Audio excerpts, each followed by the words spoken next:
Capítulo 1. La mansión Inchausti. No hay tiempo, se escuchó con nitidez.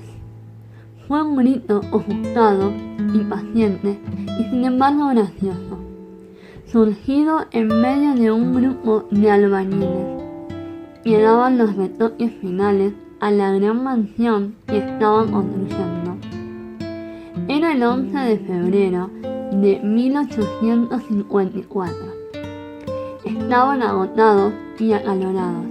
Querían terminar de una vez, pero un hombrecito pequeño que caminaba con pasos largos sosteniendo una ridícula sombrilla blanca los retenía mientras mostraba la hora en un reloj de bolsillo. El doctor Inchausti, elegante y solemne, se acercó al grupo y medió la discusión. Aunque el sol del mediodía estaba insoportable y los hombres corrían el riesgo de insolarse, el hombrecito vestido con pantalón blanco, camisa blanca, levita blanca y zapatos blancos, gritaba muy irritado que debían terminar de colocar el reloj en ese mismo momento. «Es muy importante, Inchausti», le dijo con irreverencia y tono desafiante al doctor, a quien nadie llamaba Inchausti a secas. El doctor Inchausti no toleraba los atrevimientos y además era muy considerado y afectuoso con sus empleados. Sin embargo, el hombrecito contestó como si ignorara que se tratara de uno de los hombres más ricos y respetados de la ciudad y con más influencia. «Inchausti, este reloj tiene que estar funcionando en 2 horas, no hay tiempo», dijo mientras clavaba su mirada en el doctor. 1 hora más tarde, los albañiles y el carpintero terminaban de empotrar el gran reloj que coronaba el altillo de la mansión. Inmediatamente después, 5 ancianos de estatura casi idéntica, todos los rasgos y atuendos indígenas, entraron en la casa y subieron hasta el altillo, donde los esperaba el hombrecito de blanco. Los ancianos indígenas abrieron sus morrales, de los que empezaron a sacar cientos de piezas de relojería, de todos los tamaños, con una precisión admirable. En pocos minutos armaron el mecanismo del gran reloj. El hombrecito de blanco abrió una pequeña valija blanca, de la cual sacó un cofrecito de madera, también blanco, y una pequeña pieza de metal gris. Tendió su diminuta y delicada mano y colocó la pieza dentro del mecanismo del reloj. Los 5 ancianos y el hombrecito de blanco miraron el reloj durante unos cuantos segundos, hasta que el minutero marcó por fin el primer minuto. Y así fue como el imponente reloj construido por los maestros relojeros prunios comenzó a funcionar. Y funcionó a la perfección, sin adelantar ni atrasar, ni detenerse jamás. Durante exactamente 177 años, 9 meses, 11 días y 7 horas. Una vez terminado el trabajo, el hombrecito salió al jardín trasero de la mansión, donde el doctor Inchausti mostraba a su mujer y a su pequeño hijo los árboles que había hecho plantar. El hombrecito de blanco interrumpió la charla del doctor y su mujer con su acostumbrada irreverencia. «No se va a romper, pero si llegara a romper, que no va a ocurrir, claro, Pero si llegara a ocurrir, en la improbable eventualidad de que se rompiera, aunque le repito que es casi imposible que eso suceda, no llame a ningún relojero para que meta sus manos. Nosotros vamos a venir a arreglarlo. ¿Está claro? Está claro, contestó el doctor, conteniendo la irritación que le provocaba ese trato impertinente. Y cuídelo bien, advirtió el hombrecito mientras se servía un vaso de limonada sin que se lo hubieran ofrecido. No como se cuida a un reloj cualquiera, tampoco como se cuida a un mueble, mucho menos como se cuida a un objeto. Cuídenlo como se cuida a un ser querido, indicó con precisión y se bebió de un trago la limonada.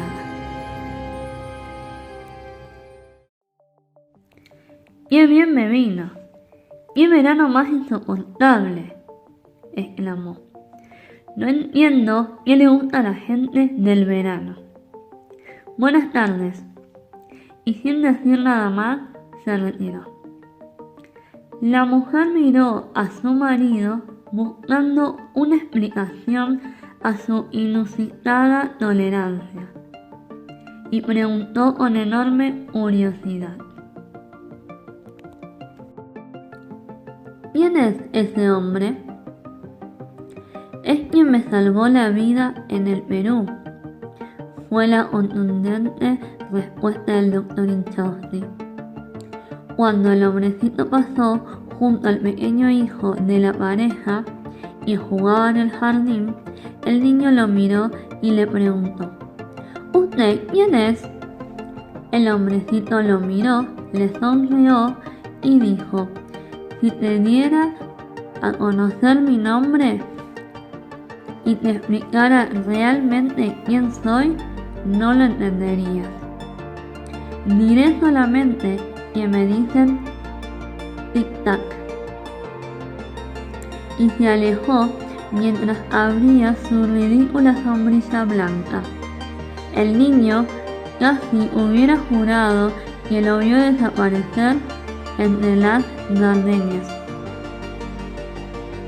En el instante en el que el minutero del reloj de la mansión comenzaba a girar a 17,8 kilómetros al noroeste de la mansión, en una estancia que también era propiedad del doctor Inchausti, otro grupo de ancianos prunios, comandado por otro hombrecito de blanco, idéntico a tic-tac, ponía en funcionamiento un reloj igual. En el año 1854 no había aviones ni satélites. Si hubiera habido algo semejante, un observador desde el cielo podría haber advertido que durante una fracción de segundo 3 puntos emitieron una luminosidad azulada, intensa, y los 3 vértices se unieron a través del firmamento, formando un triángulo equilátero perfecto. Estaba en el aire, se podía respirar, se podía presentir. Ese día la magia y el amor llegarían a la mansión Inchausti. El 21 de marzo de 2007, mientras Marianela entraba por primera vez a la Fundación Bebé, Nicolás Bauer, a punto de comprometerse, intentaba en vano desenredar el pelo de su hijo Cristóbal en la habitación del hotel. Malvina corría desesperada por la mansión, ultimando los detalles de la fiesta. Rama, Sheila y Aleli entraban en el circo mágico, siguiendo la orden de Bartolomé, con la intención de robar. En ese mismo momento, Cielo deslumbraba al público por sus últimas acrobacias. Y en el avión en el que viajaba Tiago, aterrizaba serenamente en la pista. Y mientras todo eso ocurría, simultáneamente, como si alguien cruzara los hilos que unirían en un punto los diferentes destinos. Frente a la mansión en Chausti, una misteriosa anciana de pelo plateado observaba el reloj con una sonrisa esperanzada. Cuando Bartolomé Bedoya se enteró de que su tía Malita había echado escandalosamente a su primo Carlos María de la mansión en Chausti, sintió que esa era la solución para todos sus males. Todos sus males, en realidad, eran uno solo: la ruina en la que había caído tras dilapidar la fortuna familiar. A su padre le había llevado toda una vida duplicar la riqueza de los Bedoya. A Bartolomé, en cambio, le llevó apenas unos pocos años acabar con ella. A pesar de su juventud, ya era un aristócrata en bancarrota. Por eso la noticia de la ruptura de su tía con su primo era una buena chance de recuperar la fortuna perdida. Era el día 10 de enero de 1986 y estaba sofocado por el calor que se había acumulado en el pequeño departamento de 2 ambientes en el que había recalado con Malvina, su hermana menor, cuando se enteró de la noticia. Lo que había ocurrido era un escándalo. La severa Amalia Inchausti había descubierto que su hijo tenía un romance con Alba, la mucama, y producto de ese amor, ella había quedado embarazada. En apariencia, no se trataba de un simple amorío. El joven Carlos María afirmaba estar enamorado de la mucama, y ante eso, la anciana expulsó a ambos de inmediato de la mansión familiar y cortó todo lazo con su único hijo. Siendo viuda, se había quedado completamente sola. Ante ese panorama, Bartolomé se acercó de inmediato a su solitaria tía, con la intención de ganarse su favor. Se vistió con su mejor traje, beige claro, se batió suavemente los copiosos rulos de su cabellera y se colocó su sombrero preferido, al tono. Se puso unas gotas de perfume, imitación de uno muy costoso, y gastó un dinero imprudente en las masas preferidas de su tía. Así la visitó, luego de varios años sin verse. Le expresó sus más sinceras condolencias por lo que había ocurrido y se mostró en un todo de acuerdo con la decisión de limpiar la vergüenza familiar perpetrada por el díscolo de Carlos María. Volvió a visitarla el sábado siguiente, y el siguiente, y el siguiente. Y de pronto la visita de los sábados se transformó en una costumbre. Tomaban el té con masas y hablaban de la desfachatez del primo en persistir en darle un apellido tan ilustre a una simple mucama. Amalia no quería ni oír hablar de su hijo, ni de la mucama, por supuesto, ni del nieto que le darían. Soy una pobre viuda sin hijos, sentenció con frialdad la amargada anciana. Sin hijos no, tiguita, yo la quiero como una madre. Quiérame como un hijo, suplicaba Bartolomé, pensando en los millones que podría heredar de ella. Al poco tiempo empezó a visitarla 2 o 3 veces por semana. Se convirtió en su confesor. Más tarde comenzó a ocuparse de sus asuntos y finalmente consiguió llevarle las cuentas. Fue ahí, al inmiscuir sus narices en los libros contables, cuando su ambición descomunal encontró una medida tan inmensa como la fortuna de Amalia Inchausti. En sus visitas cada vez más frecuentes, Bartolomé comenzó a advertir que el ama de llaves, la severa Justina, quien vestía siempre de negro y llevaba el pelo recogido en un turbante, lo miraba de manera sugestiva. Sus grandes ojos negros expresaban algo inequívoco: amor. Bartolomé se aprovechó de eso y, generándole expectativas que nunca respondería, se ganó su favor. Era bueno tener a su lado a la persona de mayor confianza de la anciana. Unos meses más tarde, el 21 de septiembre de 1986, Amalia recibió un escueto telegrama de su hijo, en el que le comunicaba que ese día había nacido Ángeles Inchausti, su nieta. Bartolomé temió que ante la noticia la vieja se ablandara y recompusiera los lazos familiares. Pero lejos de conmoverse, Amalia se enfureció, aún más, indignada con la idea de que esa bastarda llevara su ilustre apellido. Y nuevamente se negó a ver a su hijo, y sobre todo a su nieta recién nacida. Poco a poco, Bartolomé fue ocupando el lugar del desterrado y logrando que su tía lo quisiera como un hijo. Albergaba la esperanza de que, llegado el momento, pudiera heredarla. Un día abandonó el caluroso ambiente en el que vivía con su hermana y ambos se mudaron a la mansión, en la que ya casi ni se hablaba del primo, ni de la mucama, ni de la nieta. Era como si nunca hubiera existido. 5 años después de la expulsión de Carlos María, Bartolomé era ya el señorito de la casa. Justina fantaseaba en secreto con él y lo que harían juntos con esos millones. Pero una noticia intempestiva barrió sus fantasías de un plumazo. «Me caso, che», dijo con simpleza Bartolomé, como si hubiera hecho un comentario sobre el clima. «¿Perdón?», exclamó Justina, quien remarcaba mucho las R's, abriendo sus enormes ojos negros. «Sí, me caso», repitió Bartolomé sin dar más detalles, y lo concretó con una celeridad tal que hizo sospechar a Justina de las verdaderas razones de su tan apresurada decisión. Sus temores se confirmaron 7 meses más tarde, cuando Ornella dio a luz a su bebé, al que llamaron Tiago. Era el 24 de agosto de 1991.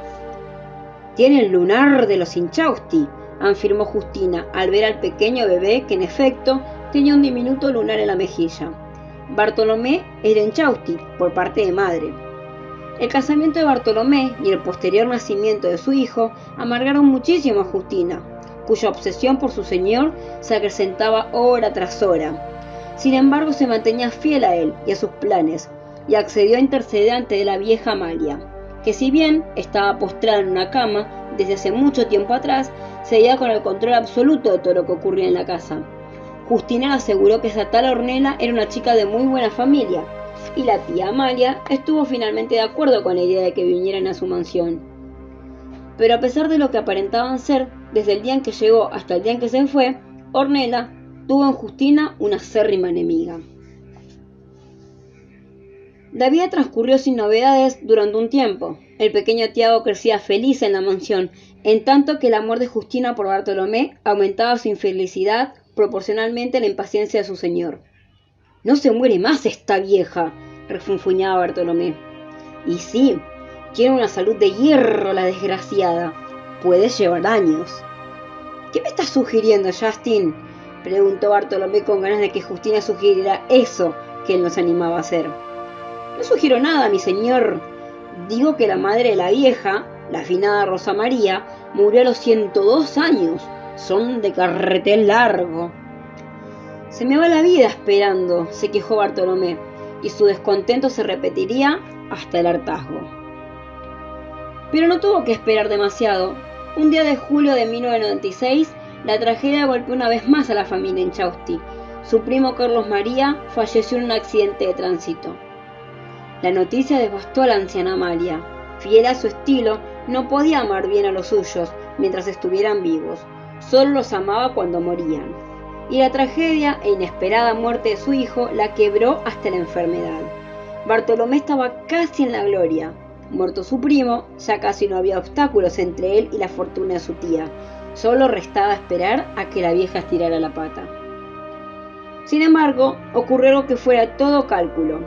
Su tía, desolada y enferma, comprendió tarde la importancia de la familia y le pidió a Bartolomé que encontrara a su nuera y a su nieta. Al no haberse casado nunca con su hijo, quedaban excluidas de la herencia, y Amalia quería reparar esa injusticia antes de morir. Claro que Bartolomé le prometió encontrarlas, y con gran desazón le informaba cada día que todas las búsquedas eran infructuosas. «Como si se lo hubiera tragado la tierra, che», exclamaba Bartolomé, con su mejor cara de circunstancia. «Ni rastros, más difíciles de encontrar que sepulturero en la nursery», acotaba Justina, amante de las metáforas mortuorias. Amalia Inchausti le suplicaba que redoblaran sus esfuerzos, le facilitaba todo el dinero que necesitaran para encontrarlas, dinero que por supuesto era gastado en perfumes originales y vinos espumantes, con los que Bartolomé brindaba con la cercana fortuna. Mientras tanto, la culpa y la tristeza agravaron la enfermedad de la anciana. Era solo cuestión de días. «Todo marcha a pedir de boca, Justin. Acabo de hablar con el médico personal de la vieja. Dijo que le quedan apenas horas. Hoy, a más tardar, mañana. La vieja es picha y los millones on ours. Los días pasaban sin novedades, hasta que una noche fría y tormentosa de agosto, algo sacó de cauce la rutina de la mansión. Justina amaba las tormentas, pero Bartolomé las temía.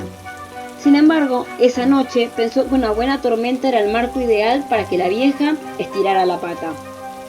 Estaban en la cocina planeando lo que harían con los millones, cuando alguien hizo sonar la aldaba. En ese preciso instante, la lluvia se volvió más intensa.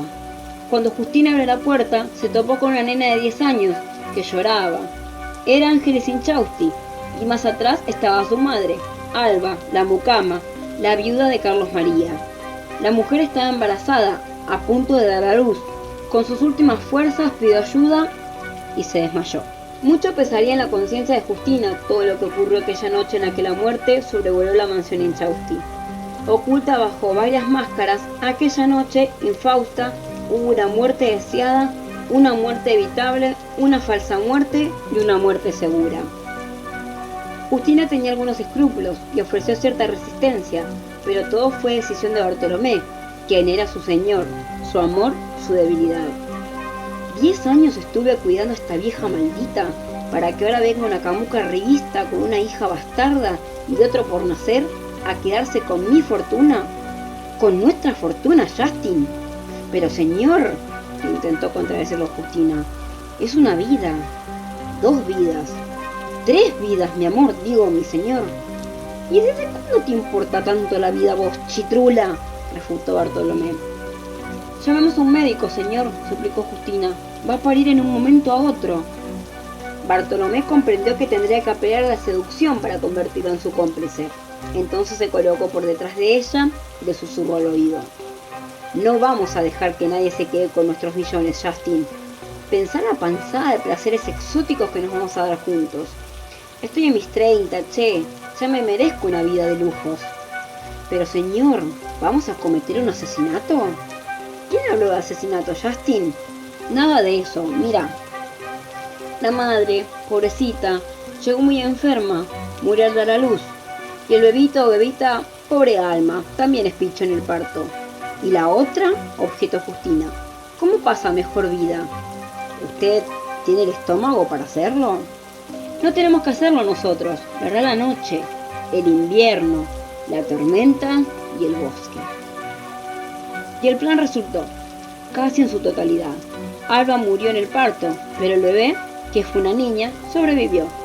Bartolomé decidió entonces que también sería víctima de la noche, el invierno, la tormenta y el bosque. Y allí fueron, al bosque, con la pequeña Ángeles y la beba recién nacida.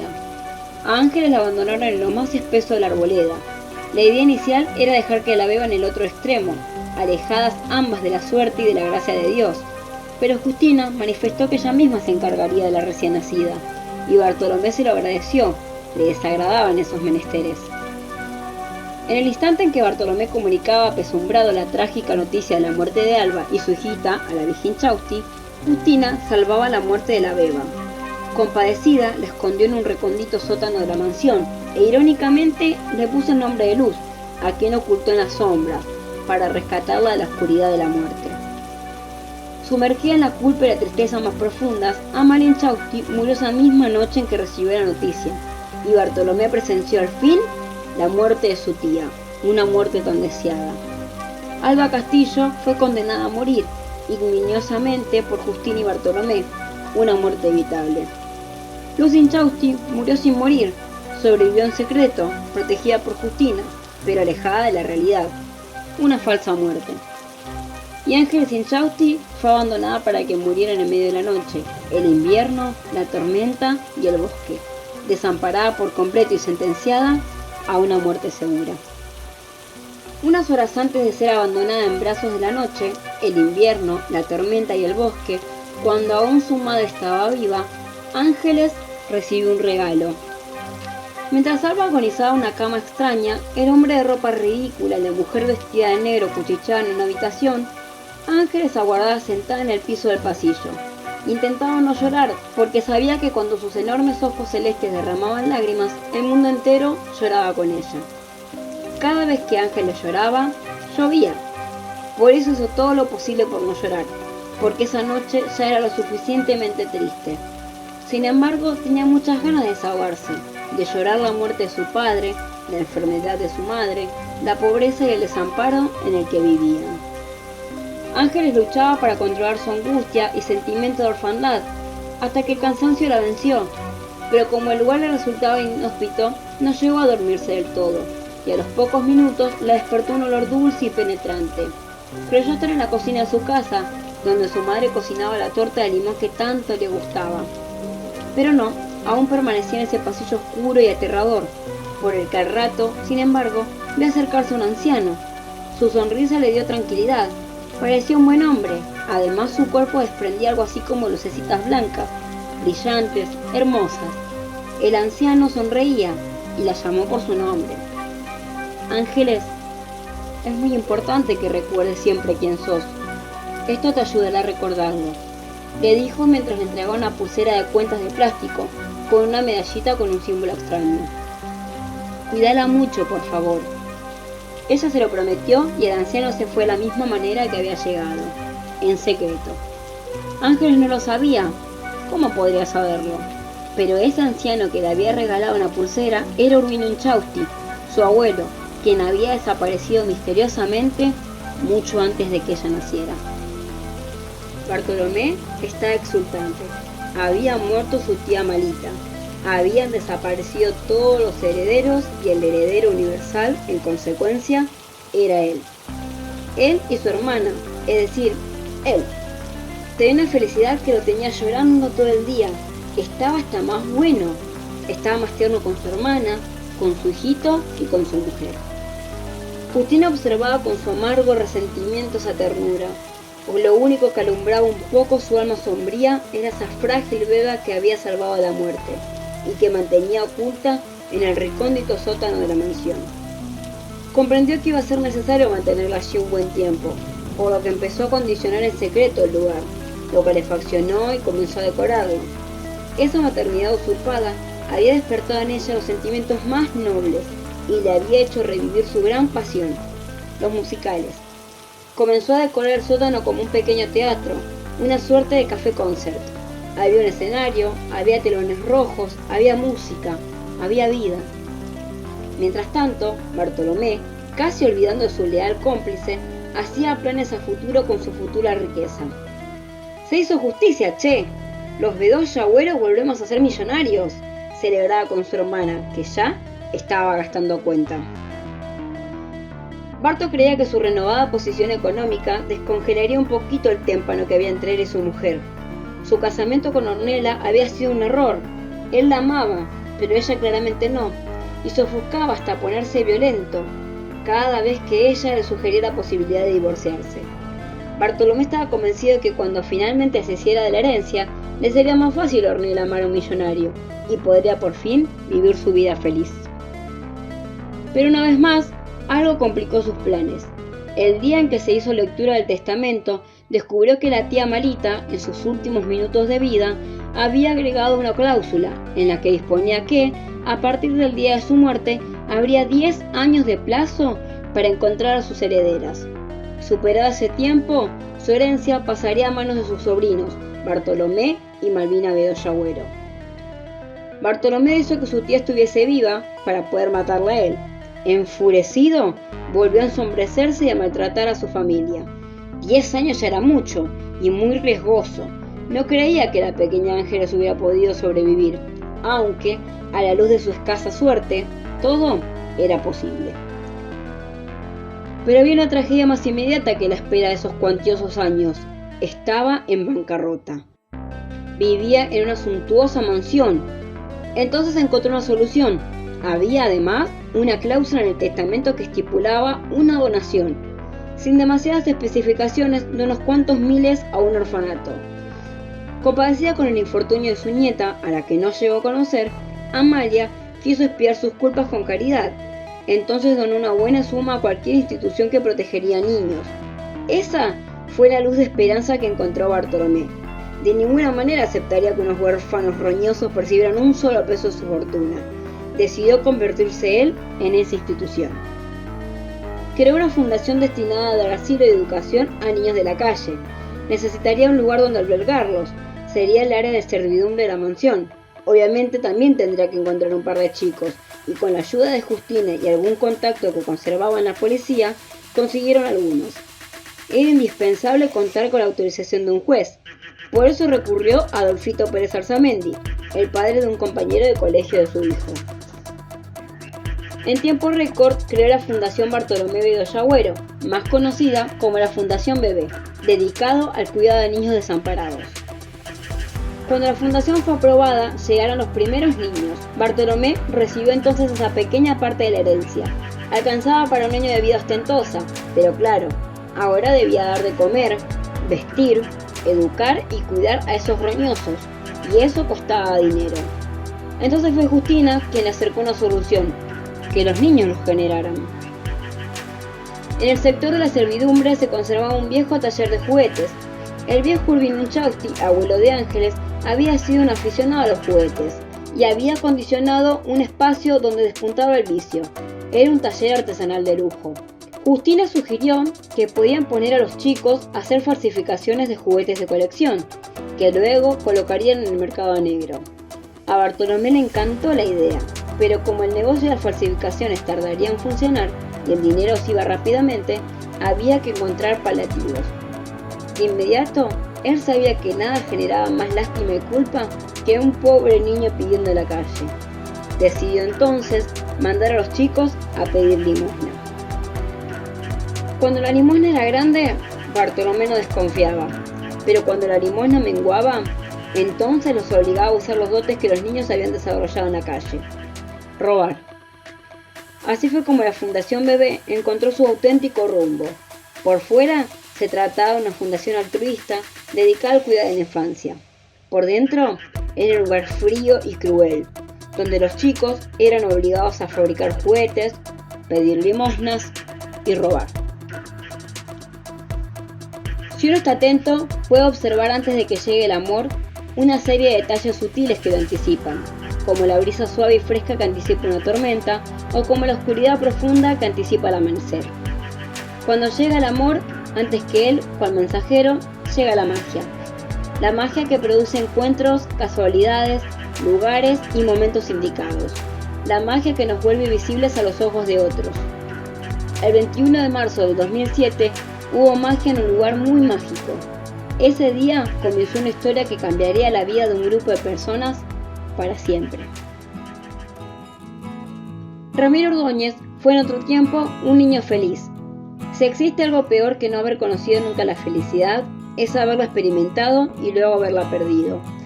No una felicidad de ensueños, publicitaria, desmedida.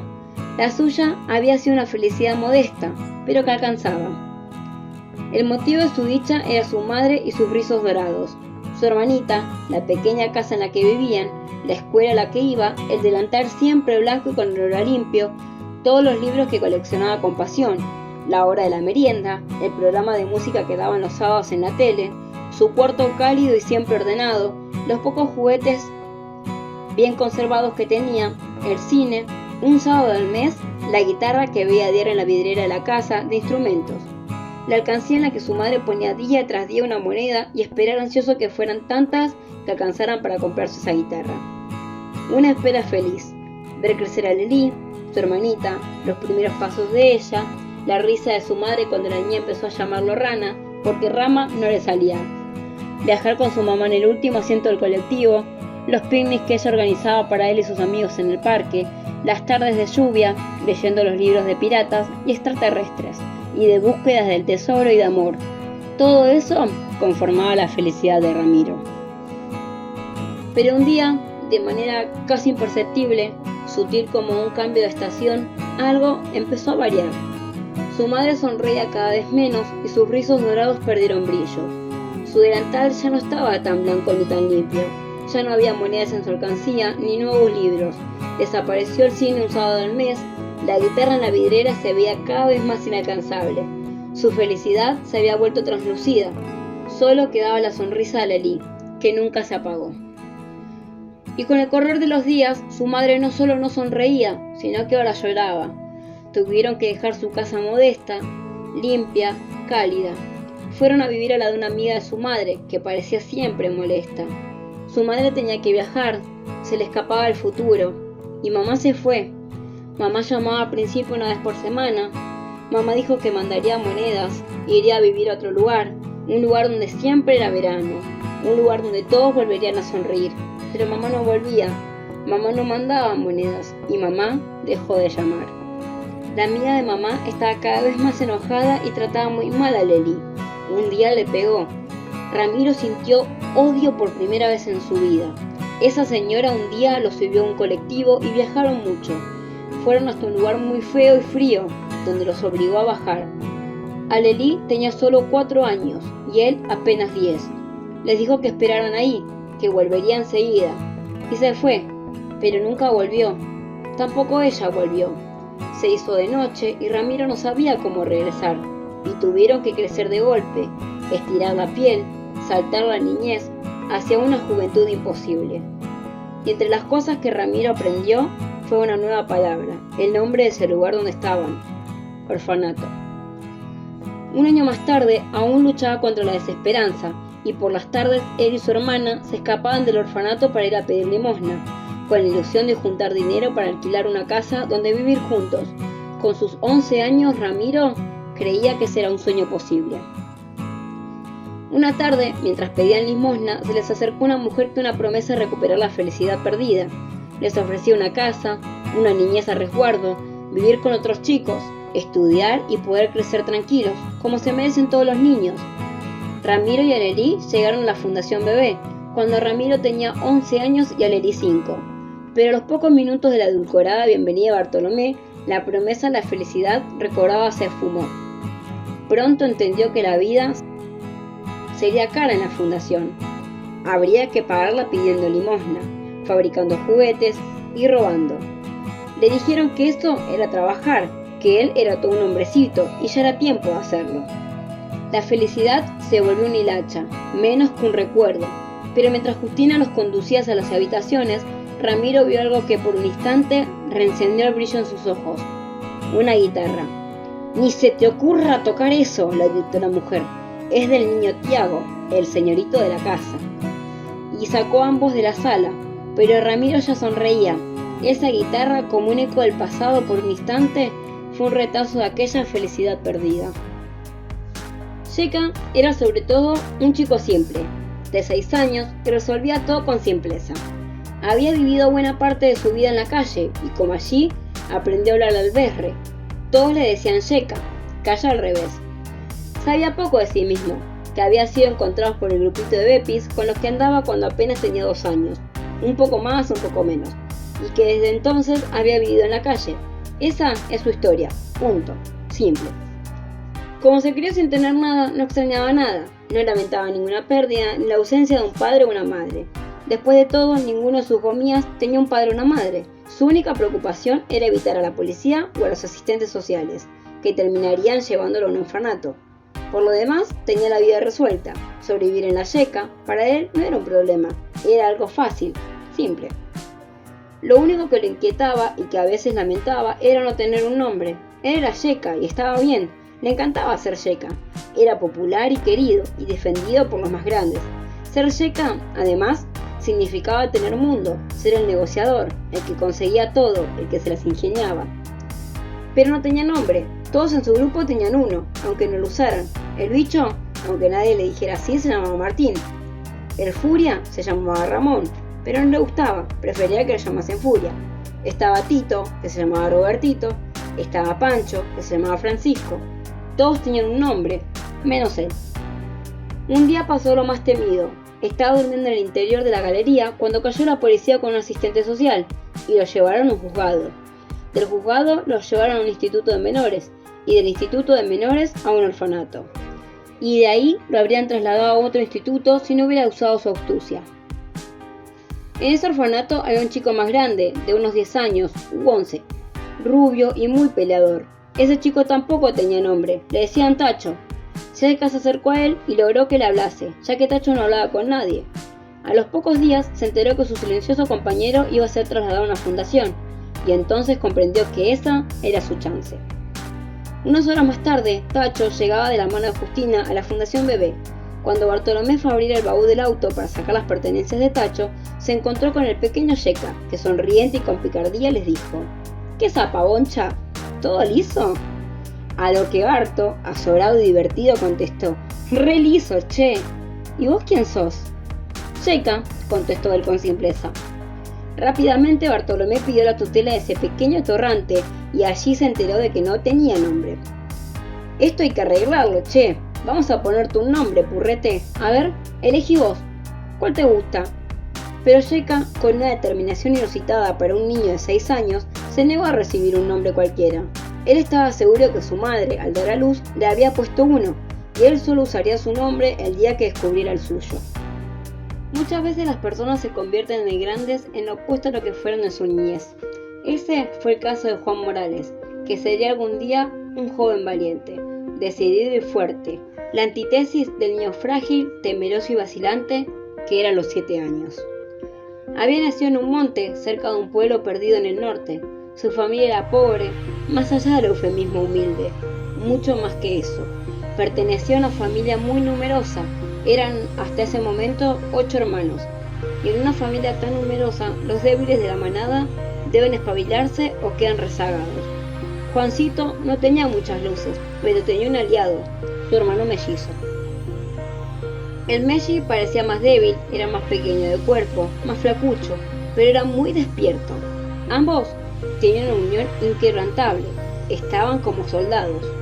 El Melli era quien ayudaba a Juan a atravesar uno a uno todos sus miedos. Juan le tenía temor a todo, y en especial al campo de ortigas. Para ir desde la casa hasta el arroyo, podían tomar el camino largo, que le demandaba unos 30 minutos a pie, o tomar el atajo y cruzar el campo vecino en 5 minutos. Claramente el atajo era más cómodo, salvo por el hecho de que el campo vecino estaba lleno de ortigas. Ortigas vigorosas, enormes, más altas que ellos. Rozar apenas una hoja de esas ortigas gigantes significaba ardor e hinchazón en las piernas y en los brazos. Pero el Melli tenía un secreto, y Juan se negaba a creerlo. Si no respirás, la ortiga no te hace nada, afirmaba el Melli. Para Juan eso era absurdo, un sinsentido, y seguía haciendo el camino largo, aun cuando el Melli le demostraba saltando entre las ortigas que si no respiraba, la ortiga no lo lastimaría. Una tarde de verano estaban jugando en el arroyo, y Juan tuvo una sensación, como un animal que presiente un peligro aún antes que éste sobrevenga. Juan era puro instinto, y ese día sintió que algo cambiaría, y para siempre. Al volver a casa, el Melli enfiló hacia el camino largo, pero Juan sintió que tal vez esa era la última chance que tendría de hacerlo. Entonces miró a su hermano, en quien confiaba más que en nadie. ¿De verdad la ortiga no arde si no respirás?, preguntó. Te lo juro, Juancito, vos me viste. ¿Y cómo es? Vos nada más tenés que respirar hondo, aguantar el aire y mandarte. No tengas miedo, dale. Juan lo miró. Esas eran las palabras mágicas. No tengas miedo. Si el Melli lo decía, era hora de superar lo que le impedía hacerle frente a ciertas cosas. Ambos cruzaron el alambrado, se pararon al borde de las ortigas, se miraron, se sonrieron. No eran gemelos idénticos, eran bien distintos. Pero si alguien los hubiera visto, en ese momento no lo habría dudado. Eran tan hermanos. El Melli lo miró, le hizo un gesto, respiraron bien hondo. Cerraron la boca y contuvieron el aire. Y el Melli empezó a correr. Y Juancito lo siguió. Ambos corrieron unos 100 metros hasta llegar a un claro. Ahí soltaron el aire. ¿Y?, preguntó el Melli, adivinando la respuesta. ¡Es verdad!, exclamó fascinado Juancito. Ni arde, ni pica. ¿Cómo puede ser? No sé, pero vamos. Volvieron a tomar aire y vuelta a correr, y así atravesaron el campo de ortigas, solo deteniéndose para respirar un poco y volver a correr. Al llegar a la casucha donde vivían, se encontraron con varios hechos extraños. El primero, en el patio de la casa, había un señor y una señora muy bien vestidos. El segundo, la madre de ambos, estaba con la cabeza agacha, con una expresión más o menos compungida, casi llorando. Eso era algo muy extraño. Y lo tercero, sobre una mesa había un televisor. Eso sí que era raro. No tuvieron tiempo de festejar, ya que antes de abrir la boca, el padre, Severo, les informó que el Messi se iría con los señores, ya que lo iban a adoptar una familia de la capital, y no dijo más. Ambos hermanos se miraron, sus corazones se estrujaron a la par, desgarro y dolor, y rebeldía. Pero al papi no se le discutía, al papi se le hacía caso, y se le tenía miedo. Juan pensaba que no podía sobrevivir sin su hermano. Tenían ambos 7 años y apenas si sabrían decir no. Juan estaba sentado en el fondo, dándole la espalda a la partida de su hermano. El Messi se acercó y le dijo que lo dejaban ir a la ciudad con él y despedirse allí. Juan asintió y fue calladamente hasta el auto de los señores bien vestidos, que le abrieron la puerta con una sonrisa, y él subió. Cuando se cerró la puerta, el auto arrancó. Juan se alarmó porque el Messi aún no había subido. Miró por la ventanilla y vio que lo saludaba con gran tristeza en su rostro. La mujer bien vestida giró y sonriente le dijo: ¿Así que te dicen Messi? No, a mi hermano le dicen el Messi. Mejor te vamos a llamar por tu nombre, es más lindo, ¿no? ¿Te llamás José? Aún con 7 años y sus pocas luces, Juan comprendió lo que estaba ocurriendo. José, el Messi, su hermano, el que no le tenía miedo a nada, se había asustado. Lo asustó la idea de ser adoptado, de dejar el monte, su familia, su lugar. Su hermano, una parte de sí mismo, lo había traicionado. Desde ese momento su vida cambió para siempre. Su familia lo había entregado a cambio de un televisor, blanco y negro. Y así fue su vida a partir de ese día, en blanco y negro. Su mutismo desconcertó a la familia adoptiva. Nunca se adaptó. La nueva madre terminó rechazándolo y los días en esa casa fueron un infierno, hasta que escapó. Vagó por la ciudad, por la vida, conteniendo el aire como un gran campo de ortigas. Desde la traición del Messi de su otra mitad, ya no podía confiar en nadie. Se metió en problemas, en muchos problemas. Terminó rodando por institutos y reformatorios. A esa altura, el miedoso Juancito se había convertido en puro resentimiento. Ya no le tenía miedo a nada, solo al Escorial, un reformatorio para niños jóvenes y problemáticos. Un robo, una pelea callejera, un policía e intervención de un asistente social. Pero algo ocurrió a último momento. Alguien lo rescató. Alguien evitó su traslado al Escorial y en su lugar lo llevaron a la Fundación Bebé. Su instinto le decía que ese señor de rulos y sonrisa falsa era peor que un campo de ortigas. Tenía 11 años, mucho resentimiento y mucho odio acumulado cuando llegó a la Fundación Bebé. Allí conoció a un chico rubio de ojos tristes que se llamaba Ramiro, quien sería con el tiempo su hermano, esa mitad que perdió el día que el Messi lo traicionó. La vida es una rueda, rueda con ella, le decía siempre su madre. O tal vez lo dijo solo una vez, pero a Jazmín le quedó grabado a fuego. Ella no entendía lo que su madre quería decirle. Todavía no podía pensar en metáforas, por eso se imaginaba la vida de verdad como una gran rueda de auto. Esa frase que su madre le repetía era una más de las tantas cosas que no le cabían en la cabeza. Pero la aceptaba. No comprendía la infinidad de rituales y tradiciones que preservaba su familia. Para cada pregunta, de ella siempre había una única respuesta. ¿Por qué tenemos que usar pañuelos en el cabello? Porque somos gitanos. ¿Por qué hacemos palmas? Porque somos gitanos. ¿Por qué el abuelo parece llorar cuando canta? Porque es gitano. ¿Por qué no puedo jugar con esas chicas? ¿Por qué se ríen de mí en el colegio? ¿Por qué tengo que bailar así? Porque somos gitanos. ¿Por qué papá y el tío pelean tanto? ¿Por qué tienen cuchillos? ¿Por qué giran y clavan en la mesa de madera? Porque somos gitanos. Ser gitano lo explicaba todo, y sin saber por qué, sentía orgullo de ser gitano. No sabía qué significaba hacerlo, pero su madre lo decía con orgullo y su padre también. Sus abuelos, tíos y primos gritaban y cantaban con orgullo. Somos gitanos. Todos hacían palmas cuando ella bailaba flamenco, en el tablao, y el olor de las rosas y la seda roja brillante, y ese canto que parecía un llanto. Somos gitanos, y con orgullo. Ser gitano es todo en un mundo de gitanos. Ser gitano es nada en un mundo de payos. Jazmín cumplía 7 años. Era un día de lluvia y no podían salir. Su madre hizo palmas y cantaron y bailaron en su habitación. Su papá le regaló una cámara de video. Su mamá la filmaba mientras ella bailaba y cantaba. Vienes arrepentida, vienes pidiendo perdón, diciendo que me quieres, que he sido tu primer amor. Yo no quiero tus labios porque otros la han besado. De pronto, un grito. ¿Por qué gritan? Porque somos gitanos. Más gritos. La sonrisa de su madre se desvaneció, miedo en sus ojos. Su madre la escondió bajo la cama y le hizo prometer que no saldría. Desde su escondite, ella vio los zapatos de su padre, los zapatos de otro hombre, olor a cigarro, más gritos. Se tapó los oídos, oyó un grito desgarrado, su padre cayó, su madre también cayó. Sangre, dolor, el hombre apagó su cigarro en el piso y se marchó. Todos lloraban y gritaban, lamentándose en el entierro de sus padres. Muchos juramentos, maldiciones y plegarias, muchas viejas vestidas de negro y luego mucha soledad. Ella tenía entonces que ir a vivir con otro clan, el clan de Joselo. ¿Y por qué? Porque somos gitanos. Joselo es cruel, es violento. Joselo es malo. Un juez vino a buscarla y le dijeron que le iban a llevar a vivir a otro lugar, que ella no tuviera miedo, que Joselo no podría hacerle nada. La llevaron a vivir a una mansión, la Fundación Bebé. Ahí no la dejarán cantar sus canciones, ni usar su ropa. ¿Por qué? Porque no son gitanos. Ahí vive un chico muy serio y muy triste con su hermana más chica. Ahí también vive un chico rubio, lindo, de pelo largo y enrulado. Siempre está enojado y es prevenido.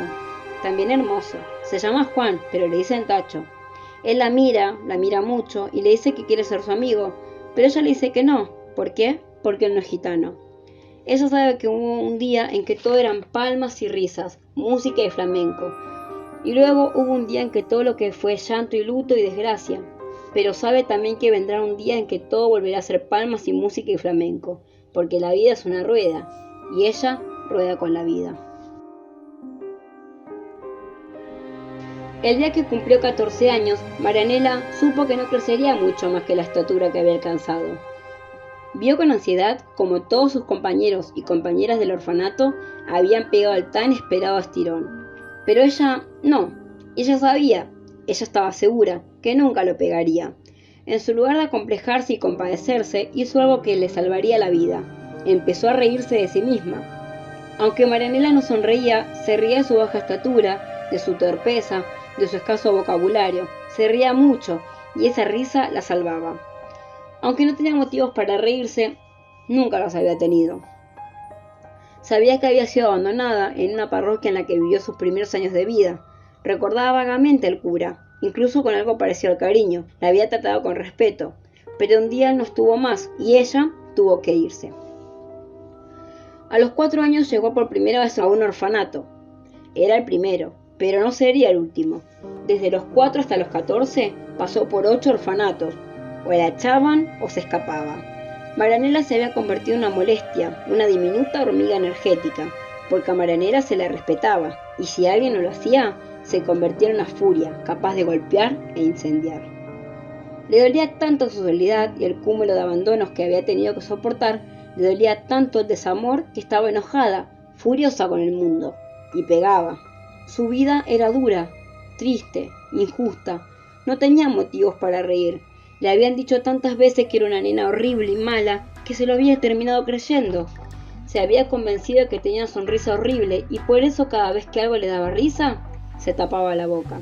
Una mañana de marzo, el director del orfanato en el que vivía les ordenó a todos que se pusieran su mejor ropa y se peinaran. Vendría a la institución un hombre justo, un santo que adoptaría a uno de ellos y lo llevaría a su espléndida fundación. Marianela no creía en milagros. Sabía que no existían hombres justos, y mucho menos santos, ni espléndidas fundaciones, y si existían, estaba convencida de que jamás la elegirían a ella. Sin embargo, tuvo que ponerse su mejor ropa, intentar desenredarse el pelo y presentarse en el comedor. Cuando estaba entrando, un chico que siempre la molestaba quiso pegarle un chicle en su pelo enmarañado. Ella lo advirtió, le sujetó la mano y se la retorció. Se trenzaron en una pelea que ganó Marianela, ya que peleaba mejor que un hombre. Y así la conoció don Bartolomé Bedoya, quien al verla tan chiquita, tan revoltosa, peleadora y rebelde, no dudó un instante. ¡Esa es nuestra chica! Marianela lo miró con desconfianza, y también miró a la horrible mujer que lo acompañaba. vestida íntegramente en negro y con turbante, que la observaba con sus enormes ojos horrorizados. Marinela había aprendido a no tenerle miedo a nada, o al menos a no demostrarlo. Por esa razón, inquirió con sumo desenfado. ¿Viste quiénes son? Tu nueva familia, querida. Tu nueva familia. Exclamó Bartolomé con una sonrisa beatífica. Una hora más tarde, Marinela experimentaba dos cosas que nunca había vivido. Viajaba en limusina y entraba a una casa con calefacción. «Vivís en Babia, siempre en la luna, chambón», le espetaba Bartolomé a Tiago, su único hijo, cada vez que podía. Las pocas veces que iba a buscarlo al colegio, el viaje de regreso era un largo monólogo de retos y recriminaciones del padre hacia su hijo. Con apenas 9 años, Tiago había aprendido a desconectarse cada vez que esto ocurría. Desviaba apenas su mirada y observaba a través de la ventana. Se iba mentalmente a su mundo, en el que tenía una vida feliz. Como bien decía su padre, Tiago era un niño en la luna. Bartolomé le exigía mucho y lo reprendía por todo, por no cuidar el uniforme, por sacar una nota baja, por confesarle a sus compañeros que tenía una beca en el prestigioso y carísimo Rockland High School, por ser amigo de los más pobres y roñosos, por no ser amigo de los más ricos, por no traer a casa a jugar al hijo del juez Pérez Alzamendi, por tocar y tocar la guitarra todo el día, por llorar cuando lo veía gritarle a su mamá. El único remanso de Tiago en su vida era Ornella, su madre. El día se iluminaba cuando llegaba a casa y estaba ella esperándolo con la merienda. Le encantaba comer lentamente las tostadas con manteca, demorando hasta que se enfriaba el chocolate caliente, mientras le contaba cómo había sido su día en el colegio, que le había dicho a la chica que le gustaba o compartía con ella la nueva canción que había sacado con la guitarra. Ornella lo escuchaba con mucha atención, como si todo lo que él contara fuera muy importante, y es que lo era, y Ornella lo sabía. Un día de invierno, mientras regresaban al colegio, Tiago percibió que los gritos de su padre tenían un tono distinto. Le recriminaba las mismas cosas de siempre, pero había algo diferente en él, lágrimas en sus ojos. Bartolomé no lloraba, claro que no, porque hacía un gran esfuerzo para no dejar escapar las lágrimas. Al llegar a casa, notó que su madre no estaba, ni tampoco la merienda. La única explicación que Bartolomé le dijo fue: «Tu madre nos abandonó. No quiero llantos ni berrinches. Hacete hombre una vez, che. No la extrañes, ni eso se merece», y se encerró en su escritorio. El mundo de Tiago se rompió en 1000 pedazos. Era imposible que su madre lo hubiera abandonado. Tal vez sí a su padre, y lo bien que hubiera hecho, pero no a él. No tenía sentido, era un absurdo. Sin embargo, pasaban los días y Ornella no volvía ni llamaba. Cuando le preguntó a su padre dónde estaba su mamá, ya que quería ir a verla, Barto le contestó que estaba aprendiendo saumerios en la India. El libro de geografía mostraba dónde estaba la India, el diccionario explicaba qué era un saumerio, pero ningún libro explicaba el abandono de su madre. Un año después de su desaparición, Tiago recibió una carta de Ornella, que ahora firmaba como Kendra. Ese era su nuevo nombre. Le explicaba que estaba buscándose en la India, donde había encontrado la paz, que lo quería mucho, pero que ambos debían aprender a ser seres independientes. Y finalizaba diciendo: «Te adoro, lunarcito, Kendra». Tiago dejó la carta con desprecio y nunca volvió a leerla. Guardó su dolor y empezó a mirar la vida como a través de una ventana. Estaba sin estar, miraba sin ver, oía sin escuchar. Estaba en su mundo, en la luna, y desde allí veía cómo la vida cambiaba a su alrededor. Justina, el ama de llaves, se ocupaba de él y lo trataba con mucho cariño. Su tía Malvina revolteaba por la casa, inmersa en su propia luna. Barto estaba alterado. La herencia no se destrababa, necesitaba cash. Y cuando la casa empezó a llenarse de chicos huérfanos, no le permitieron acercarse a ellos, que vivían en un ala apartada de la casa. Se sucedieron otoños, inviernos, primaveras y veranos. Todo cambiaba a su alrededor, y Tiago lo veía en la distancia, desconectado, sin sentir ninguna emoción. Un día, su padre decidió que iba a hacer unos estudios secundarios en Londres, y sin más, en 2 días estaba viajando, solo, al instituto donde pasaría los siguientes 3 años. Para Tiago todo daba lo mismo, vivir en la mansión o en Londres era un detalle. En Londres había mucha niebla y eso lo ayudaba a esconderse, a ser un solitario.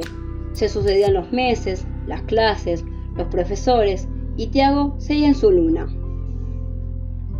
"Men and the Moon", le decían sus compañeros en broma. Ese era el título de una canción de Rem. Una tarde entró en su habitación de la residencia estudiantil. Su compañero de cuarto había traído una guitarra. La tomó y empezó a tocar algunos acordes, como recordando un hábito que había abandonado hacía muchos años. Intuitivamente empezó a tocar los acordes de Don't Look Back in Danger, una canción de Oasis. Una canción de Oasis que sonaba mucho en Londres por esos días y que le encantaba. Una canción que le provocaba una tristeza indefinible. Entonces empezó a cantar. Sleep inside the eye of your mind. Don't you know you might find a better place to play? Las lágrimas empezaron a rodar por su mejilla. Después de muchos años por fin pudo llorar.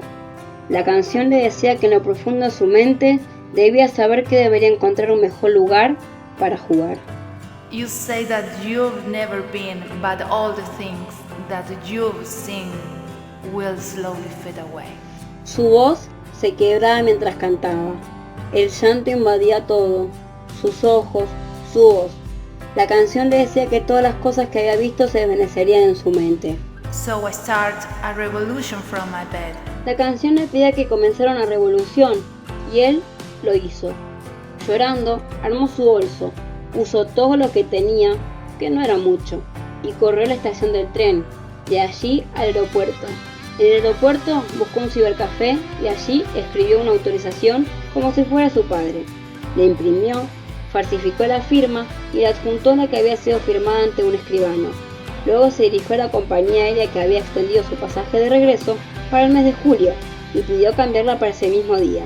Pagó 100 libras y esperó la hora de embarcar. Durante todas las horas que duró el vuelo, la canción sonaba y sonaba en su cabeza. But don't look back in anger. Don't look back in anger. I heard you say. No mires hacia atrás con ira, le sugería la canción, y él no podía dejar de escucharla en su cabeza, mientras el avión iniciaba las maniobras de descenso. ¿Eudamón va con H? Preguntó por preguntar una joven hermosa y frívola, que se había sentado en la primera fila del aula magna de la facultad. La muchacha se destacaba del resto, no solo por su belleza, sino también por su atuendo, más apropiado para un cóctel que para una clase de arqueología. No, Eudamón se escribe sin H, se escribe exactamente como está escrito en el pizarrón, contestó el Dr. Bauer, el brillante arqueólogo que estaba dando su clase. ¡Ay, qué bólida!, dijo entre risas la alumna, tratando de captar la atención del profesor, pero él ni siquiera la miró y continuó apasionado con el tema. La joven era Malvina Bedoya Agüero, hermana menor de Bartolomé y tía de Tiago. De chiquita fue una nena consentida, superficial y caprichosa. De grande seguía siendo igual. Cuando terminó el colegio secundario, 2 años más tarde de lo que debía, 2 veces repitiente, se anotó en la carrera de diseño de indumentaria, porque le costaba muchísimo conseguir carteras que combinaran con los zapatos. ¡Oh my god! ¿Tan difícil es combinar una cartera con un zapato? Sí, anotarse en la carrera le resultó difícil. Mucho más complicado fue encontrar el aula en donde dictaba la materia que buscaba. Abriendo puerta tras puerta, se topó con el aula magna, donde se cursaba el último nivel de arqueología. Al asomarse, creyó oír una frase clave: trabajos en cuero, y pensó que por fin había dado con su clase. Y ahí lo vio, al frente del salón, con una camisa a cuadros abierta, divina, sobre una musculosa verde militar, soñada. Unos pantalones cargo, unos borcegos delustrados por el uso y un sombrero de cuero marrón gastado. Me muero muerta, este profe sí que sabe de moda, pensó y se sentó. No podía dejar de mirar sus ojos azules, su pelo dorado, sus dientes blancos. ¿Dónde será el blancamiento? Ni dejar de escuchar el sonido de su voz. Le encantaba oír las palabras que decía, aunque no entendía nada. Y por supuesto, nunca se enteró que estaba en una clase de arqueología. Nada de eso importaba, porque al final de la clase sabía 2 cosas: que Eudamón se escribía sin H, o con H, y que debería ser la novia del Dr. Bauer. Concurrió puntualmente a cada clase de arqueología y aún seguía preguntándose cuándo empezarían a hacer los trabajos en cuero. Le fascinaba sentarse en la primera fila e imaginar diferentes maneras de abordar a Nick, como ya lo llamaba íntimamente. Él seguía ignorándola, no por descortesía, sino porque cuando daba la clase viajaba en el tiempo, al tiempo del que hablaba. Habían pasado unas pocas semanas cuando Malvina decidió que era hora de actuar. Enterada de que Nick daría una charla del ámbito de la facultad, decretó que ese sería el momento de aproximarse a él.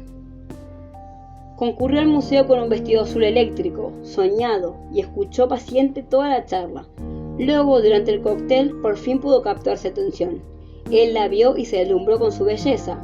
No asoció a esa mujer con la alumna que escribía Eudamón con H, pero enseguida ella le aclaró de dónde lo conocía y lo felicitó por las clases. Aunque se permitió criticarle que había poca práctica, que quería empezar a trabajar con cuero. Aunque él no entendió bien a qué se refería, le anunció que las clases siguientes tal vez fueran menos teóricas, ya que sería reemplazado por otro docente. Estaba a punto de hacer un importante viaje. Ella se sintió morir. ¿2 meses sin ver a Nick? No, way. Él comentó que viajaría a Francia, a la Côte d'Azur, donde dictaría un seminario. ¿2 meses entre francesas divinas? No, way. Viajaría con su hijo. ¿Nick tiene un hijo? ¿Es casado y feliz? No, way. Él le contó que era padre soltero, que la mamá no vivía con ellos, y mirando la hora se disculpó. Debía apurarse porque viajaba esa misma noche. ¿Nick se había ido sin llevarla a casa? ¿Sin besarla ni proponerle ser novios esa misma noche? No, way.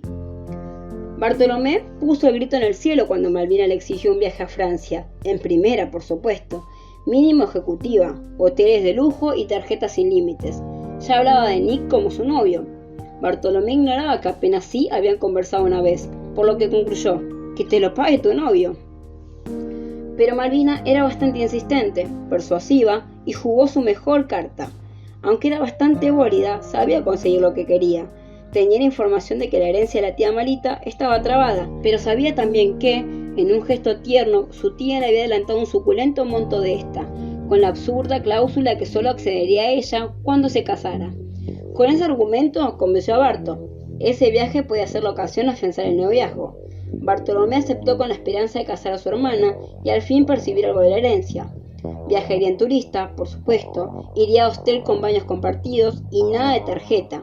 Solo debía sacar más horas a los purretes a la calle para solventar el gasto. Malvina partió hacia Francia. Grande y grata fue la sorpresa de Nicolás cuando la vio allí. Empezaron a frecuentarse, a veces ella iba a sus clases, a veces iban a pasear por la playa. Por las noches, él la dejaba en la puerta de un gran hotel 5 estrellas. Ella lo saludaba desde la entrada y cuando él se iba, ella caminaba 10 cuadras hasta su hostel. Pero Malvina logró lo que quería, ser registrada por Nicolás.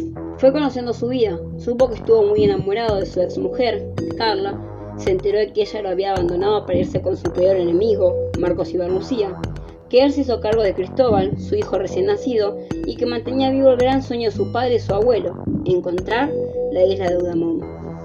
Una noche de verano, Malvina estaba sorprendida de que Francia hiciera tanto calor en julio. Mientras caminaban por la playa, iluminados por una luna enorme que se reflejaba en las aguas tranquilas, Nicolás le habló de sus fantasías y anhelos, y ella comprendió que ahí había alcanzado el suyo. Nicolás Bauer era el único hijo del doctor Andrés Eneas Bauer y Berta Gou. Criado desde chico como un adulto, se transformó de grande en un adulto niño. Nicolás nunca supo decir que no. No sabía decirle no a Berta cuando le decía el corte de pelo a la taza ni cuando lo vestía con bermudas y tiradores. No sabía decirle no a su padre cuando como único paseo lo llevaba una y otra vez al Museo Arqueológico Nacional. Nunca pudo decirle no a su madre, que se entregó a la depresión tras la muerte de su padre, obsesionado y tildado de delirante. El Dr. Bauer murió en un naufragio, tras una pista falsa que lo conduciría a Eudamón.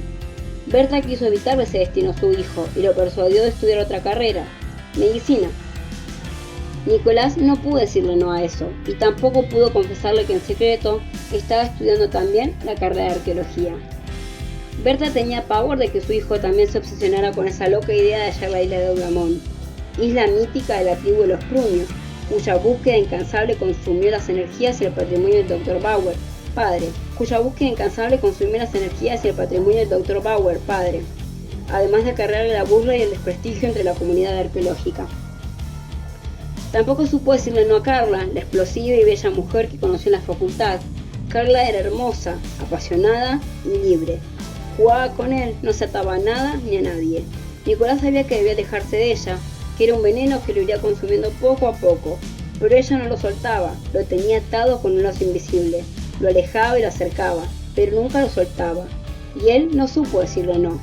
Tampoco pudo decirle no me dejes cuando ella se fue con Marcos Ibarlucía, un hombre al que no conocía personalmente, pero sabía que era un traficante de reliquias arqueológicas, el peor de los crímenes para Nicolás. Tampoco pudo decirle no cuando Carla volvió a sus brazos, embarazada y abandonada. Él la recibió sin reproches y por un tiempo imaginaba una vida juntos, un futuro, una familia. No tuvo la ocasión de decirle no te vayas el día que despertó con una carta en la que ella le explicaba su imposibilidad de atarse a algo. Y un hijo era algo que ataba mucho. Los abandonó a él y a Cristóbal, el hijo de Carla y de Marcos Ibarlucía, a quien Nicolás criaría como propio. Y ahí todo cambió. Ser padre lo volvió adulto súbitamente, como si lo hubieran sumergido en un lago helado. Despertó y dejó de ser un niño que no podía decir no. Dejó la carrera de medicina y se dedicó a terminar su doctorado en arqueología. Contaba con la ayuda de su fiel amigo Mowgli, un salvaje de la tribu saorí a quien Nicolás había salvado de la muerte en una expedición por el África. De acuerdo con su cultura, Mowgli le debía lealtad y servicio a su salvador, y por eso lo asistía con su misión. Nicolás no aceptaba eso y lo trataba como un amigo. Así constituyeron una extraña familia, un joven arqueólogo recién doctorado, un salvaje saorí que hablaba un extrañísimo castellano y el pequeño Cristóbal que crecía feliz en un mundo de viajes, expediciones, leones y momias. La vida de Nicolás se había vuelto inesperadamente feliz. Era feliz viendo crecer a Cristóbal, o Cristobola, como lo llamaba Mowgli, en su particular dialecto. Era feliz con su éxito profesional, y era feliz con su apasionante búsqueda de la isla de Udamón. Pero Cristóbal estaba creciendo, ya tenía 7 años, y era tiempo de establecerse, de tener una casa, un colegio, de hacer amigos y echar raíces. Y sobre todo Cristóbal necesitaba una mamá. Entonces supo decir no a su deseo de vagar por el mundo. Decidió establecerse y se dispuso a conocer una mujer con la que pudiera formar una familia. Y apenas comenzó a pensar en eso, apareció una mujer hermosa que lo deslumbró. Fue en un cóctel. Ella se acercó con su espléndida sonrisa, con ese vestido azul que se movía suave, como un campo de trigo a la luz de la luna, y le habló con esa voz de niña rica. Le hablaba de carteras de cuero combinada con zapatos, pero él apenas prestaba atención a lo que decía. Mucho mayor fue su sorpresa cuando a los pocos días volvió a encontrársela en la Côte d'Azur. Pensó en los destinos, pensó en señales que no debía desoír. Compartieron varios días de paseo, de carteras de cuero y charlas sobre por qué era imposible combinar lunares con rayas. Nicolás estaba encantado. Ella no era inteligente, pero le resultaba divertida. Hacían una combinación perfecta. Ella era bella, dulce y graciosa. Él era inteligente, apasionado y soñador. Antes de que Nicolás terminara de hacerle la propuesta de ser novios, ella había dicho que sí. A los 4 meses de noviazgo quiso sondearla sobre sus planes a futuro. No terminó de preguntarle si ella soñaba con formar una familia cuando ella le dijo que aceptaba casarse con él. Él no alcanzó a decirle que Cristóbal necesitaba una madre cuando ella le prometió que sería la madre de Cristiancito, con gusto, aun cuando no lo había conocido ni recordaba bien su nombre. Casi sin darse cuenta, había programado un compromiso, una presentación de sociedad de su pareja, y la sociedad era una cuestión importante. Malvina era una bedoya agüero, y ellos le daban mucha trascendencia a eso. Conocer a Bartolomé terminó de enamorar a Nicolás de Malvina. Era un hombre rico que había convertido su suntuosa mansión en una fundación en la que daba techo, comida y estudio a un grupo de chicos huérfanos. Nicolás sintió que ese definitivamente era su lugar. Una pista sobre un papiro que podía contener datos precisos de la ubicación de la isla de Udamón lo llevó a Malasia, hacia donde partió con Mowgli y Cristóbal. Mientras tanto, Malvina avanzó con la organización de la fiesta de compromiso. Aunque la palabra fiesta, sumada a compromiso, le generó cierto temor a Nicolás. Trató de no pensar en eso y siguió enfrascado en su sueño. Solo lo recordó cuando descubrió que la pista era inconducente y recibió un llamado de Malvina para chequear que su vuelo de regreso llegaría a tiempo. El día siguiente tendría lugar del festejo. Así fue como el 21 de marzo del 2007, Nicolás volvió al país. se vistió con el disfraz veneciano que Malvina había elegido para él, vistió a su hijo e intentó peinarle esa maraña de pelo imposible de desenredar. Y juntos se dirigieron a la mansión Inchausti. Había llegado la hora de sentar cabeza y comprometerse. Había llegado la hora de decir que sí. La conmoción no ocurrió cuando la abandonaron en el bosque. Cuando ella llegó al bosque, en esa noche de tormenta, ya estaba amnésica. Lo que la dejó prisionera en un lugar sin tiempo en su cabeza fue la muerte de su madre. Ángeles Inchausti estaba tiritando en un oscuro pasillo de la mansión de su abuela. En una habitación, tras una puerta entornada, su madre gritaba y lloraba. Un extraño hombre de rulos y una siniestra mujer, toda vestida de negro, con turbante y unos ojos enormes, estaban con su madre. Al cabo de un tiempo que le pareció eterno, oyó un último grito de su madre y el llanto de un bebé. Nada más. La puerta se abrió al cabo de unos minutos. La mujer sostenía a su hermano o hermana, no lo sabía, y el hombre le dijo casi sin mirarla: «Mamita espichó, pasó mejor vida». «Quiere decir que murió», tradujo la mujer viendo que la niña no entendía. Ese fue el final. Ahí se terminó Ángeles Inchausti. Lo que siguió fue como un extraño sueño, como una madera en el mar. Ella se movía de un lado a otro, sin saber dónde estaba. Cuando Bartolomé y Justina la abandonaron en el bosque, esa fría noche de tormenta, ella ya no sabía quién era, y tampoco lo sabría la mañana siguiente, cuando un hombre mayor que cortaba leña en el bosque la encontró, tiritando junto a un árbol. El hombre la llevó al carromato donde vivía con su mujer. Eran dueños de un modesto circo itinerante, el Circo Mágico. Ambos eran ya mayores y habían perdido hace algunos años a su única hija.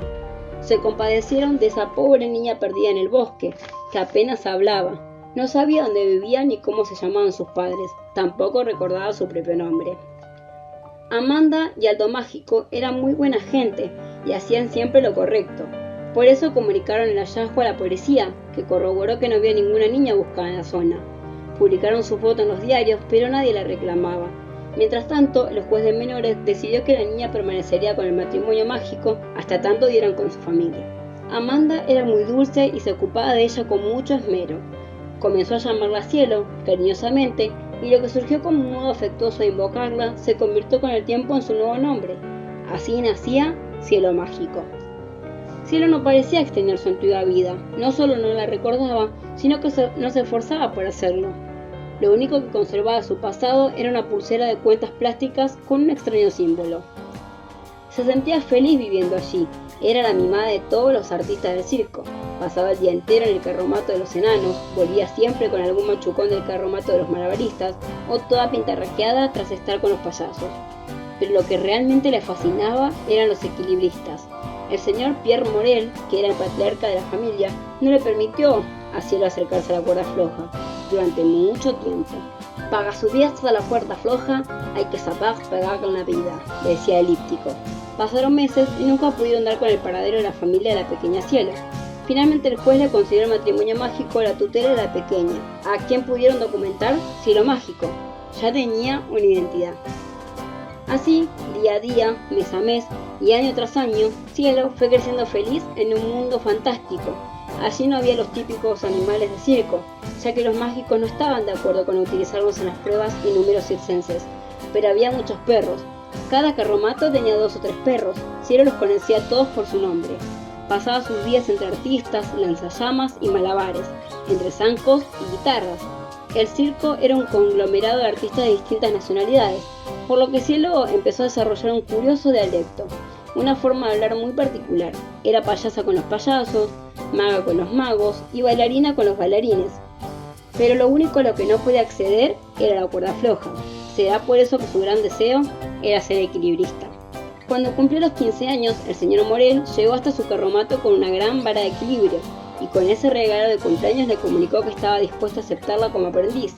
Cielo Mágico comenzó a dar sus primeros pasos en la cuerda floja. Comenzó en el piso y luego fueron subiendo a la altura. Con gran destreza y gracia se fue convirtiendo en la mejor equilibrista que el señor Morel había visto en su vida. Cuando cumplió los 18 años hizo su debut profesional. Se había transformado en una mujer de una belleza única, exquisita, y el circo mágico se engalanó con la nueva artista. Cielo amó mucho a sus viejis, como ella le llamaba con gran afecto al matrimonio que la había criado como una hija. Eran ya grandes y tenían no poder disfrutarlos durante varios años más. Cuando Cielo tenía 19, murió Aldo, y 2 meses después, Amanda, que no sabía vivir sin él. Cielo volvió a quedar huérfana por segunda vez, pero ella era una mujer, bien parada en la vida. Por eso era una excelente equilibrista, como decía el señor Morel. Sin los viejis, el circo empezó a disolverse. La solución fue venderlo. Por nada un empresario de dudosa procedencia, que mantuvo a los artistas, pero a diferencia de sus dueños originarios, era un explotador. Poco a poco los artistas empezaron a irse, y Cielo entendió que se acercaba el momento de hacer su última función. A fines de marzo del 2007, se despediría sobre la cuerda floja del Circo Mágico, pero un incidente involuntario precipitó su partida.